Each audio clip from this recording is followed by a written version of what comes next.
सखियों, सकारात्मक पारिवारिक संस्कृति का निर्माण एक सुखी और समृद्ध जीवन की नींव है और भारतवर्ष जाना ही इसीलिए जाता है कि यहाँ हम परिवार के साथ रहते हैं। मुझे लगता है शायद विश्व में भारत ही एक ऐसा देश है जहाँ परिवार के साथ व्यक्ति रहता है। और परिवार में सकारात्मकता कैसे बनी रहे, परिवार में खुशहाली कैसे बनी रहे, इसी के बारे में और जानने के लिए हमने अपने स्टूडियो में आमंत्रित किया है श्रीमती स्वाति गौतम जी को। आप मनोवैज्ञानिक हैं। स्वाति जी, बहुत बहुत स्वागत है आपका। धन्यवाद।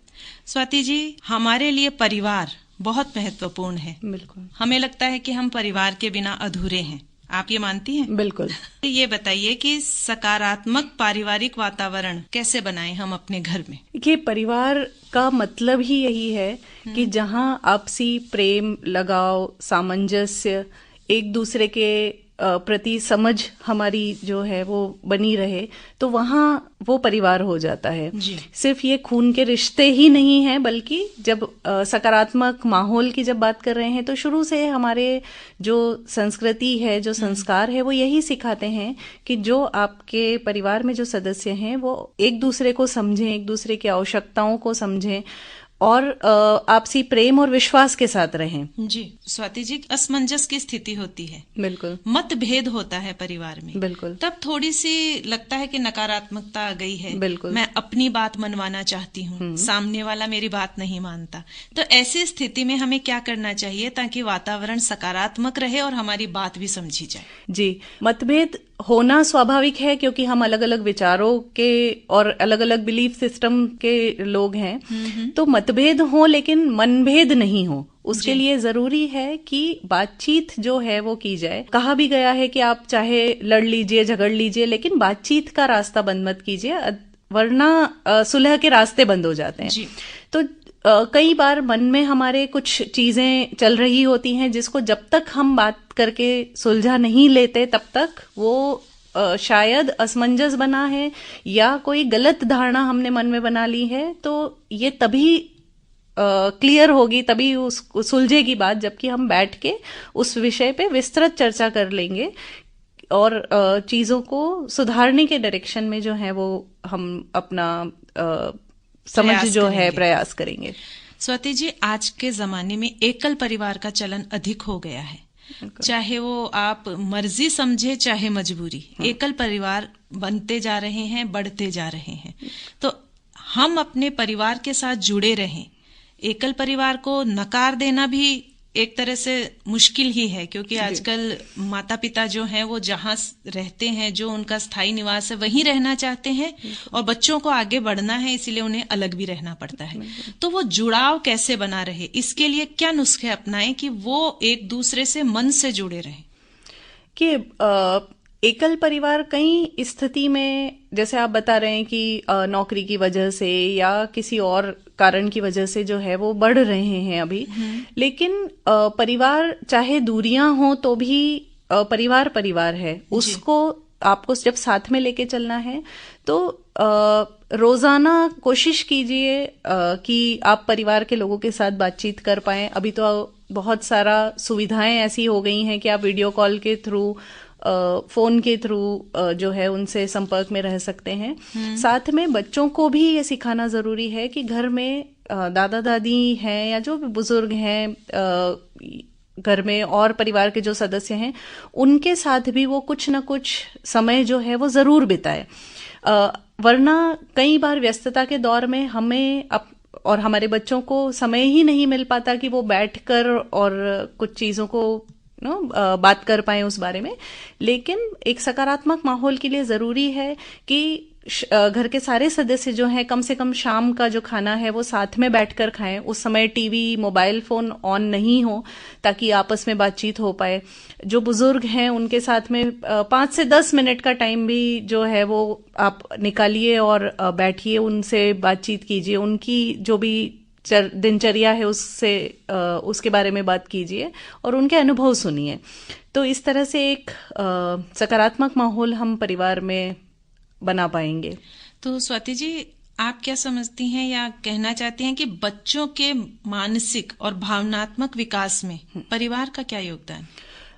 बच्चों के भावनात्मक और मानसिक विकास में बहुत बड़ा योगदान परिवार का है, क्यों? क्योंकि जब भी हम किसी से बातचीत कर रहे हैं, हमारे परिवार के लोगों के साथ में जब हम रह रहे हैं, तो जाने अनजाने ही कई तरह के जो संस्कार हैं, जो पारिवारिक मूल्य हैं, या टेक्निकल लैंग्वेज में अगर लाइफ स्किल्स की हम बात करते हैं कि आप किस तरह से बात करेंगे, किस तरह से आपको सेल्फ कंट्रोल जो है उसको सीखना है, किस तरह से चीज़ों को अपनी मनवाना है, या किसी के लिए आप जब कुछ चीज़ों का त्याग कर रहे हैं, सेक्रीफाइस कर रहे हैं, वो सारी चीज़ें जाने अनजाने बच्चों में स्वाभाविक रूप से आ ही जाती है। साथ में जो बुजुर्ग हैं वो अनुभव का भंडार है, अपने अनुभवों से, अपने लाड़ प्यार से, क्योंकि हमारे परिवारों में हम देखते ही हैं कि शायद अपने माता पिता से ज्यादा बच्चे दादा दादी नाना नानी से अटैच होते हैं, उनके साथ ज्यादा अच्छा उनको लग रहा होता है, क्योंकि वो जो प्यार उन्हें दे रहे होते हैं वो बिना कोई कंडीशन के, उनको बच्चे के मार्क्स से कोई मतलब नहीं है, उनको उनके अचीवमेंट से मतलब नहीं है, उनको वो बच्चा ही प्यारा है। और उनके अनुभव से जब वो चीज़ों बच्चों को बता रहे होते हैं तो बच्चा एक सकारात्मक माहौल में उस चीज़ को बहुत आसानी से सीख जाता है। जी, और एकल परिवार में शायद बच्चा इसी चीज़ को बहुत मिस करता है, उससे बहुत कमी खलती है, क्योंकि माता पिता दोनों व्यस्त रहते हैं और बच्चा जब अकेला रहता है तो वो एकाकी हो जाता है। बिल्कुल। और आजकल बच्चे जब 16 से 17 साल या 18 साल के होते हैं तो वो आय अर्जित करने लग जाते हैं पार्ट टाइम जॉब के रूप में। तो उन्हें लगता है कि मैं अब आत्मनिर्भर हो गया हूँ, मुझे माता पिता की उतनी आवश्यकता नहीं है। ऐसे में माता पिता की क्या भूमिका होनी चाहिए?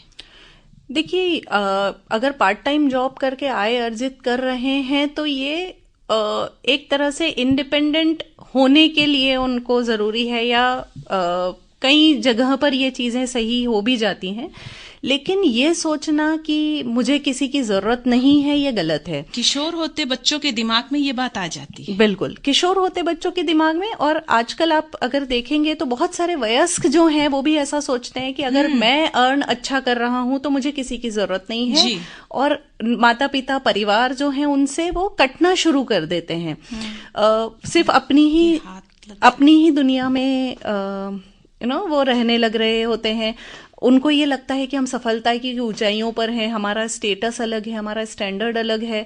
तो परिवार से अपने जब वो दूरी बनाने लगते हैं तो जब तक चीजें ठीक चल रही हैं तब तक तो ये चल रहा है, लेकिन जहां चीजें गलत होने लगती हैं और उन्हें जरूरत होती है इमोशनल सपोर्ट की, तो वो सपोर्ट देने के लिए कोई है नहीं, तब आप अचानक से ये फील करने लगते हो कि आप अकेले हो गए हो। और इसीलिए आजकल हम देखते हैं कि बहुत ज्यादा डिप्रेशन के जो केसेस हैं, एंजाइटी के केसेस हैं, मेंटल डिसऑर्डर्स के केसेस हैं, वो बहुत बढ़ गए हैं। इसलिए बढ़ गए हैं क्योंकि परिवार जो हमको जोड़ के रखता था, हमारे सुख दुख में एक साथ हमारे खड़ा होता था, हम जैसे हैं वैसे हमें एक्सेप्ट कर रहा होता था, उसको हम नजरअंदाज करके और किसी और जगह पर अपने आप को पा रहे हैं, और अचानक से हमें लगने लगता है कि सब चीजें खत्म हो रही हैं, जबकि ऐसा नहीं हो रहा होता है। परिवार फिर भी परिवार है। जब भी किसी पर्सन को, मैं हमेशा यही सलाह देती हूँ, जो डिप्रेशन के केसेस हो रहे होते हैं, या जो बच्चे या बड़े लोग अकेलापन फील कर रहे हैं, उन्हें लगता है कि हम अकेले हैं, आप जाइए, परिवार के साथ बैठिए, बातचीत कीजिए। आप एक बार शायद आपको अटपटा लगेगा क्योंकि शायद आप सालों में बात कर रहे होंगे, लेकिन जैसे ही आप 5-10 मिनट वहां पर बिता देते हैं, आपको लगने